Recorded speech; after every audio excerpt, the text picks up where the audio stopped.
श्रीमद वल्लभाचार्य जी के पुत्र हुए गोसाई श्री विठलनाथ। उनके 7 पुत्र थे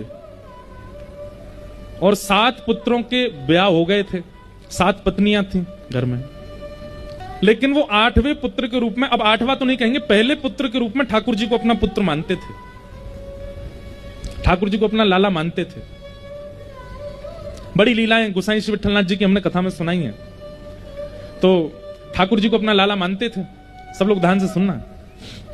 तो एक बार एक मनहारन को उन्होंने अपने घर भेज दिया, बोले हमारी 7 बहू हैं, जाओ उनको चूड़ी पहना दो, जैसी उनकी रुचि हो वैसी।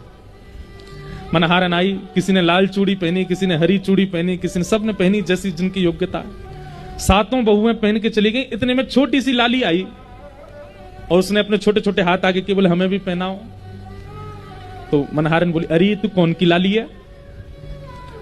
बोले मैं लाली तो बरसाने क्यों, पर गोसाई विठलनाथ जी की मैं भी बहू हूं, 8वीं बहू हूं। और 8वीं नहीं, ये सबरी दूसरे से 8वें तक मैं पहली बहू हूं गोसाई जी की। और छोटी सी बोले बहू बहू, तो मनहारन को तो बड़ी उस पर मतलब करुणता आवे, उसको ऐसे गले लगाने का मन करे। अरे लाली तू तो बड़ी सुंदर है, तेरो ब्याह है क्या? बोले हाँ मेरो ब्याह है क्यों। अच्छा तेरो पति कहाँ है? और पति मंदिर में पुजवार हो है अपने यहाँ पे पति मंदिर में ठाड़ो है, मुझे चूड़ी पहनाओ। तो मनहारन ने तो चूड़ी पहना दी और श्री किशोरी जी के रूप माधुरी को देख करके वो तो इतनी प्रसन्न हो गई। लौट करके गोसाई जी के पास गई। गोसाई जी बोले पहनाया ही चूड़ी? बोले हाँ। कितनो पैसा भयो तेरो? बोले महाराज 7 तो बड़े बड़े हाथ है और 8 वो छोटे छोटे हाथ है, तो 7 हाथन के तो पूरे पूरे पैसा लगेंगे, लेकिन 8वें हाथ के आधे पैसा लगेंगे। बोले 8वीं कौन? 7 ही बहू है हमारे घर में। अरे नेक्स्ट इसी एक लाली ऐसी गदमदरासी, ऐसी ऐसी मीठी मीठी वाणी में बोल रही, वाह को चूड़ी पहना के आई मैं। गोसाई जी बोले जन कौन की छोरी है पहनाया आई है, हम पे थोप रही है, हम हमारे घर में कोई लाली ना है, हमारे घर में 7 बहू हैं बस। अरे गोसाई जी मुझको पैसा को लोभ नहीं है, मैं तो वास्तविकता बता रही हूं। आपके घर में एक छोटी सी लाली आई, वो चूड़ी पहन के गई है। आप भले ही मुझको 7 के 7 बहुवन को ही पैसा दो, 8वीं को मत दो, पर मैं आपको बता रही हूं कि मैं 8 को पहना के आई हूं, एक छोटी सी लाली भी आती। गोसाई जी बोले नहीं मैं 7 को ही पैसा दूंगा। बोले आप 7 को दो, लेकिन मैं तो सच बताऊंगी। गोसाई जी ने उसको पैसा 7 बहुओं के हाथ के दे दिए। लौट करके घर गए, अपनी बहुओं से बोले तुम सबने चूड़ी पहन ली थी? बोले हाँ। कोई छोटी सी लाली भी आई थी? बोले नहीं और तो कोई नहीं आया, हमने ही पहनी है। बोले वही तो मैं उसको बोला कि हमारे घर में तो कोई है नहीं, कौन है पहनाया आई तू?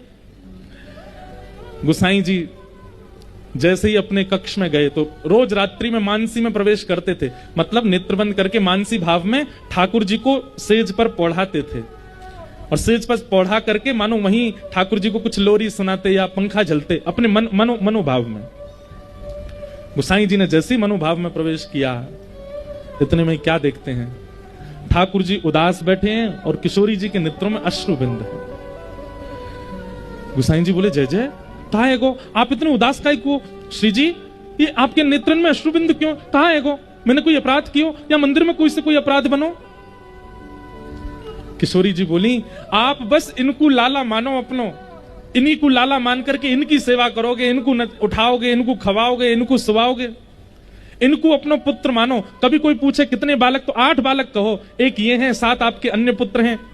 अरे जब 7 पुत्रन की बहू आपकी बहू है सके, तो ये 8वें लाला की जो बहू है वाकू आपने अस्वीकार कैसे कर दिया? आज हमारे घर मनहारन चूड़ी पहनावे आई, सबरी बहुओं ने चूड़ी पहनी, मैं भी या घर की बहू क्योंकि ये आपके लाला हैं, मैं चूड़ी पहनवे गई तो आपने मेरे बट की चूड़ी को पैसा ही नहीं दियो। गोसाई जी तो भाव विह्वल हो गए, नेत्र सजल हो गए, बोले हे श्री जी, हे श्यामा जी मुझको क्षमा कर दो। बोले नहीं आप तो इन्हीं को लाला मानो, पर इन लाला की सर्वस्व हम हैं, आप हमको बेटे, हमको अपनी बहू ना मानो। गोसाई जी आधी रात में गए, मनहारन को दुगना पैसा दे के आए और आकर के ठाकुर जी से क्षमा याचना करने लगे, श्री जी से याचना करने लगे।